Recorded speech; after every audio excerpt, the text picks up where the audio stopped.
এক টুকরো মায়াপুর কিংবা বৃন্দাবন, অসাধারণ রাধাকৃষ্ণ মন্দির। নারায়ণপুরের ল্যান্ডমার্ক হয়ে গেল রাধাকৃষ্ণ পল্লীর এই রাধাকৃষ্ণ মন্দির। তাপস চ্যাটার্জি নারায়ণপুরে আরেকটি স্থাপত্য গড়লেন এই রাধাকৃষ্ণ মন্দির। সেই সঙ্গে সবুজ সংঘের নতুন ভবনের নামও রাখা হলো রাধাকৃষ্ণ ভবন। কমিউনিটি হল, মনোজ মিত্র মুক্ত মঞ্চ হল, সবুজ সংঘকে সাজিয়ে দিলেন বিধায়ক তাপস চ্যাটার্জি।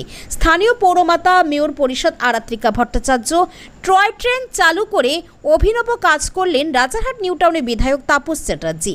আজ থেকে শিশুরা টয় ট্রেনে করে হই হই করে ঘুরবেন রাজারহাটে, ইকো পার্কে, কলকাতায়। সবুজ ফ্ল্যাগ গাড়ি উদ্বোধন করেন মন্ত্রী ফিরহাদ হাকিম। সবুজ সংঘের নতুন ভবন রাধাকৃষ্ণ ভবনের উদ্বোধন করেন তিনি। মহারাজ মুরাল ভাই উদ্বোধন করেন রাধাকৃষ্ণ মন্দির। একগুচ্ছ প্রকল্পের উদ্বোধন অনুষ্ঠানে আসেন মন্ত্রী সুজিত বসু, রথিন ঘোষ। বিধাননগর পুর নিগমের 3 নম্বর ওয়ার্ডে রাধাকৃষ্ণ পল্লী রাধাকৃষ্ণ মন্দিরের উদ্বোধনের সাক্ষী থেকে গেলেন অগণিত মানুষ। আমি বলি, সবসময় অভিনব কাজে কাজে তাপস চট্টোপাধ্যায় যুক্ত। এলাকার প্রায় 40 বছর জনপ্রতিনিধিত্ব তিনি করছেন। প্রায় এলাকার প্রত্যেকটা আনাচে কানাচে, প্রত্যেকটা পাড়াতে তাই কিন্তু কোথাও মুক্তমঞ্চ, কোথাও কমিউনিটি হল, কোথাও পার্ক, তার অবদান প্রত্যেকটা পাড়ায় আছে।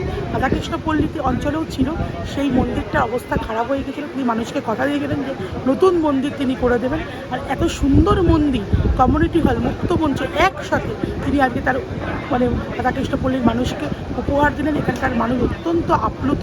আর আমি মনে করি যে এত সুন্দর কমিউনিটি হল, আমাদের এলাকার এটা সেরা কমিউনিটি হল, এটা মানুষের অত্যন্ত কাজে আসবে, এটা আমরা আশা করছি। আর আমরা ঠিকও করেছি, রাধাকৃষ্ণ পল্লীতে যে রেটে এই কমিউনিটি হলের হোক না কেন, রাধাকৃষ্ণ পল্লীর মানুষের জন্য একটা স্পেশাল ডিসকাউন্ট দিয়ে আমরা এই রাধাকৃষ্ণ পল্লীর মানুষের যে কোনো অনুষ্ঠানে স্পেশাল একটা ডিসকাউন্ট আমরা দিতে পারি, সেটাও আমরা আলোচনা করি। রাধাকৃষ্ণ পল্লীর মানুষের কাছে আমরা সবসময় আছি।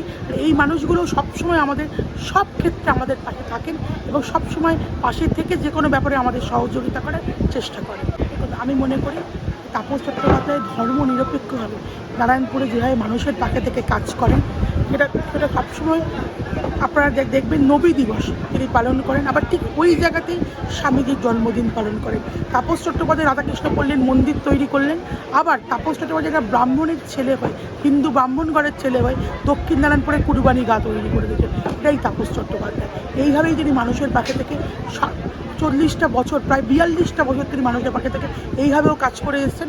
এখনও তিনি কাজ করতে চান। আর এলাকাবাসী অত্যন্ত তাপস চট্টোপাধ্যায় জানেন যে তিনি কীভাবে কাজ করেন। আর নারায়ণপুরের মানুষকে তাপস চট্টোপাধ্যায়ের কাজ সম্পর্কে বলতে হবে। আর আজকে শুধু কমিউনিটি হল, মন্দির এটা না, আজকে একটা চমকপ্রদ বাচ্চাদের জন্য টয় ট্রেন তিনি তৈরি করেন।